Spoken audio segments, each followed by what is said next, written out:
بسم اللہ میں ہر درد کے لیے شفا موجود ہے۔ چنانچہ قیصر روم نے حضرت عمر رضی اللہ عنہ کو خط لکھا۔ اس وقت تو مسلمان بہت زیادہ سویلائز اور بڑی پاور سمجھے جاتے تھے، تو قیصر روم نے خط لکھا عمر رضی اللہ عنہ کو کہ مجھے سر میں ہر وقت درد رہتا ہے، جیسے شیٹی کا پین ہوتا ہے نا، آدھے سر میں درد ہوتی ہے، اس کے سر میں ہر وقت درد رہتا تھا۔ اس نے کہا کہ اگر آپ کے پاس کوئی اس کا علاج ہو تو مجھے بھیج دیجیے۔ حضرت عمر رضی اللہ عنہ نے ایک ٹوپی بھجوائی اور فرمایا کہ اس ٹوپی کو سر پہ کر لیا کریں، آپ کے سر کی درد دور ہو جائے گی۔ چنانچہ وہ ٹوپی جب سر پہ کرتا، جتنی دیر کرتا درد ختم ہو جاتی، جب ٹوپی اتارتا درد پھر شروع ہو جاتی۔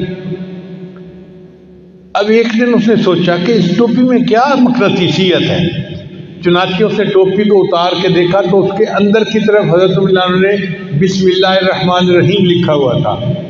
اس آیت کی برکت سے اللہ اس کے سر کے درد کو ختم فرما دیتے تھے۔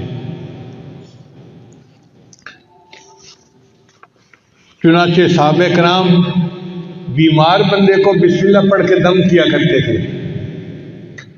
حدیث پاک میں آتا ہے کہ جبریل علیہ السلام عائشہ رضی اللہ عنہا روایت کرتی ہیں کہ جبریل علیہ السلام کئی مرتبہ آتے اور نبی علیہ السلام بیمار ہوتے تو جبریل علیہ السلام بسم اللہ پڑھ کے اپنے محبوب صلی اللہ علیہ وسلم کو دم کیا کرتے تھے۔ یہ ایک ایسا عظیم عمل ہے کہ جو ہماری سب بیماریوں، سب دردوں، سب مصیبتوں کے لیے تریاق ہے۔ حضرت عثمان بن ابی العاص نے نبی علیہ السلام سے شکایت کی، اے اللہ کے حبیب صلی اللہ علیہ وسلم، میں جب سے مسلمان ہوا ہوں تو میرے جسم میں دردیں رہتی ہیں، ادھر درد ادھر درد۔ تو نبی علیہ السلام نے فرمایا تمہیں جس جگہ پہ درد ہو تم ہاتھ رکھ کر اس کے یعنی جگہ پر ہاتھ رکھ کے بسم اللہ پڑھ لیا کرو، اللہ تمہارے درد کو ختم کر دے گا۔ چنانچہ جب ان کو درد محسوس ہوتی تھی وہ درد کی جگہ پر ہاتھ رکھتے تھے اور بسم اللہ الرحمن الرحیم پڑھ لیتے تھے۔ اس کی برکت سے اللہ نے ان کے درد کو ختم فرما دیا تھا۔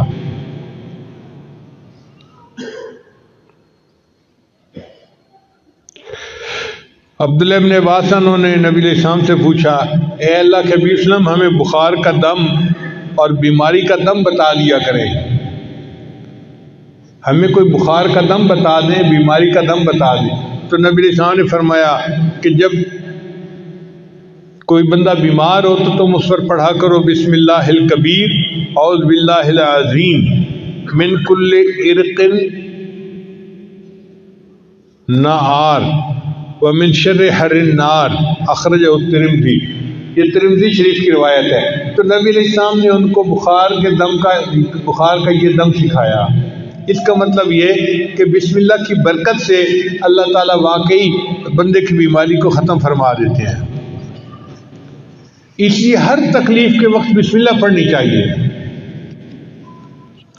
احد کے موقع پہ حضرت طلحہ رضی اللہ عنہ کو زخم لگا تو بے اختیار ان کی زبان سے آہ نکلی، جیسے زخم لگتا ہے نا تو آہ بندہ کرتا ہے، آہ۔ تو جب ان کو زخم لگا تو انہوں نے آہ کی تو نبی علیہ السلام نے فرمایا لو قلت بسم اللہ لرأیت بناءک الذی بنى اللہ لک فی الجنۃ وانت فی الدنیا۔ اگر تو اس موقع پر بسم اللہ کہتا جو تجھے چوٹ لگی تو تو دنیا میں رہتے ہوئے جنت میں اپنے ٹھکانے کو دیکھ لیتا۔ اگر تو بسم اللہ پڑھتا تو آپ دنیا میں رہتے ہوئے اپنے جنت کے ٹھکانے کو آنکھوں سے دیکھ لیتے۔ تو یہ بسم اللہ ایسا عمل ہے۔ چنانچہ ایک صحابی نبی علیہ السلام کے ساتھ سواری پر سوار تھے تو سواری کو ٹھوکر لگی تو صحابی نے کہا تا سے شیطان برباد ہو جائے۔ تو نبی علیہ السلام نے فرمایا کہ ایسے نہ کہا کرو کہ شیطان برباد ہو جائے، وہ موٹا ہو جاتا ہے سن کے کہ دیکھو میں نے شرارت کی اور ان کو تکلیف پہنچی، وہ موٹا ہو جاتا ہے۔ تم پڑھا کرو بسم اللہ، جب تم بسم اللہ کرو گے تو شیطان خوش یعنی کمزور ہو کے چونٹی جیسا بن جائے گا بسم اللہ کی برکت کی وجہ سے۔ تو اس کا مطلب ہے کہ ٹھوکر لگنے پر، تکلیف پہنچنے پر ہم اگر بسم اللہ پڑھیں گے تو اللہ تعالیٰ شیطان کو چھوٹا کر دیں گے اور ہماری تکلیف کو دور فرما دیں گے۔